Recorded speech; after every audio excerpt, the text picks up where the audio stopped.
berbicara. Menurut Guntur Tarigan, keterampilan berbicara adalah kemampuan mengucapkan bunyi-bunyi artikulasi atau kata-kata untuk mengekspresikan, menyatakan, dan menyampaikan pikiran, gagasan, dan perasaan. Menurut Jago Tarigan, keterampilan berbicara adalah menyampaikan pesan melalui bahasa lisan. Dan yang terakhir, menurut Nurgiantoro, keterampilan berbicara adalah aktivitas berbahasa atau aktivitas mendengarkan. Manfaat dari berbicara. Menurut Samsuri dan Satono, pada tahun 1990, halaman 34, keterampilan berbicara dalam mata pelajaran bahasa Indonesia di SD diarahkan agar siswa memiliki kemampuan untuk 1. Berpragmatik secara efektif dan efisien sesuai dengan etika yang berlaku secara lisan. 2. Menghargai dan bangga menggunakan bahasa Indonesia sebagai bahasa persatuan bahasa Indonesia dan bahasa negara. 3. Memahami bahasa Indonesia dan menggunakan dengan tepat dan kreatif untuk berbagai tujuan. Yang keempat, menggunakan bahasa Indonesia untuk meningkatkan kemampuan intelektual serta kematangan emosional. 3. Yaitu strategi meningkatkan kemampuan berbicara. Yang pertama yaitu menggunakan kata yang banyak atau tidak langsung to the point. Yang kedua yaitu mengubah kata-kata baru menjadi lebih dikenal, penyerapan kata asing, contohnya masjid. Yang ketiga yaitu menggunakan kata-kata yang umum atau sudah dikenal. Yang keempat yaitu menggunakan ekspresi atau alih kode, contohnya menggunakan bahasa yang sopan kepada orang yang lebih tua. Yang kelima yaitu menggunakan gerak tubuh atau mimik untuk meyakinkan apa maksud yang kita inginkan. Metode pembelajaran. Metode pembelajaran adalah prosedur, urutan, langkah-langkah, dan cara yang digunakan guru dalam pencapaian tujuan pembelajaran. Metode pembelajaran yang berpusat pada guru yaitu ekspositori, dan metode pembelajaran yang berpusat pada siswa yaitu discovery. Contoh-contoh metode pembelajaran. Yang pertama yaitu metode ceramah. Metode ceramah merupakan penuturan secara lisan oleh guru terhadap kelas.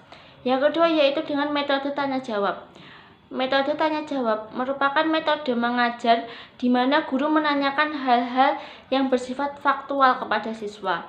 Yang ketiga yaitu metode diskusi.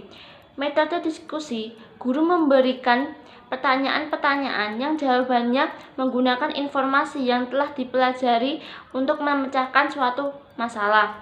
Yang keempat yaitu dengan metode kerja kelompok. Dengan metode ini, siswa dalam suatu kelas dipandang sebagai suatu kelompok atau dibagi atas kelompok-kelompok kecil untuk suatu tujuan tertentu.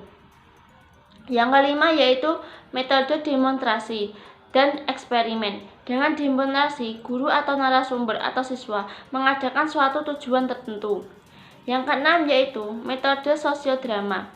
Dengan bermain peran merupakan metode mengajar dengan cara mendramatisirkan masalah-masalah hubungan sosial. Yang ketujuh yaitu metode pemberian tugas belajar dan resitasi. Dengan metode ini, guru memberikan tugas, siswa mempelajari dan melaporkan hasilnya. Yang kedelapan yaitu metode karya wisata, merupakan suatu metode mengajar di mana guru mengajak siswa ke suatu objek tertentu dalam kaitannya dengan mata pelajaran. Yang kelima, drill atau pemberian latihan, merupakan cara mengajar dengan memberikan latihan-latihan terhadap apa yang telah dipelajari. Nomor 10, metode debat. Merupakan salah satu metode pembelajaran yang sangat penting untuk meningkatkan kemampuan akademik siswa. Yang 11 yaitu metode pemecahan masalah atau problem solving, adalah penggunaan metode dalam kegiatan pembelajaran dengan jalan melatih siswa menghadapi berbagai masalah, baik itu masalah pribadi ataupun masalah kelompok. Nomor 12 yaitu kooperatif script, adalah metode belajar di mana siswa bekerja berpasangan dan secara lisan mengikhtisarkan bagian-bagian dari materi. Nomor 13 yaitu Pictures and Pictures, adalah suatu metode belajar yang menggunakan gambar dan dipasangkan atau diurutkan menjadi urutan-urutan logis. 14 yaitu metode jigsaw. Dalam metode ini, guru membagikan suatu informasi yang besar menjadi komponen-komponen lebih kecil. Selanjutnya, guru membagi siswa ke dalam kelompok belajar kooperatif yang terdiri dari 4 siswa sehingga setiap anggota bertanggung jawab terhadap penguasaan setiap komponen atau subtopik yang ditugaskan oleh guru dengan baik. Konsep dasar berbicara. Yang pertama, berbicara adalah proses individu berkomunikasi. Maksudnya, berbicara digunakan sebagai sarana mengontrol lingkungan.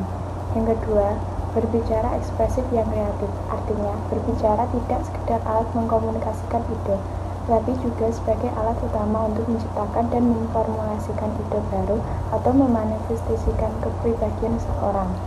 Yang ketiga, berbicara adalah tingkah laku, yang artinya berbicara mampu mencerminkan kepribadian seseorang.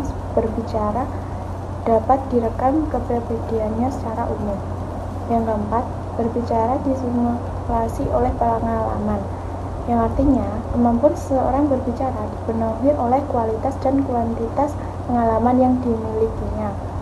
Yang kelima, berbicara untuk memperluas cakrawala, yang artinya selain untuk mengekspresikan ide, perasaan dan imajinasi, berbicara dapat pula digunakan untuk menambah pengetahuan dan menambah cakrawala pengalaman seorang. Yang keenam, kemampuan linguistik dan lingkungan berkaitan erat, yang artinya lingkungan yang kondusif memberi peluang dan kesempatan pada anak untuk dilatih berbicara akan sangat mendukung keterampilan berbicara anak. Dan yang terakhir, berbicara adalah pancaran kepribadian. Maksudnya, untuk mengidentifikasikan kepribadian seorang dapat digunakan berbagai cara. Satu di antaranya adalah berbicara. Faktor-faktor keterampilan berbicara ada 2, yaitu faktor kebahasaan dan faktor non-kebahasaan. Faktor kebahasaan terdiri dari ketetapan pengucapan atau lafal, penempatan tekanan nada, sendi, dan durasi. Yang selanjutnya yaitu pilihan kata. Faktor non-kebahasaan. Faktor non-kebahasaan terdiri dari sikap yang tenang, wajar dan tidak kaku, pandangan atau penguasaan medan, kesediaan menghargai pendapat orang lain, gerak-gerik dan mimik. Yang selanjutnya penguasaan topik, kemudian penyaringan suara, kemudian kelancaran, kemudian penalaran, yang terakhir yaitu penguasaan topik. Apabila ada kesalahan dalam menyampaikan materi tersebut, saya mohon maaf. Wassalamualaikum warahmatullahi wabarakatuh.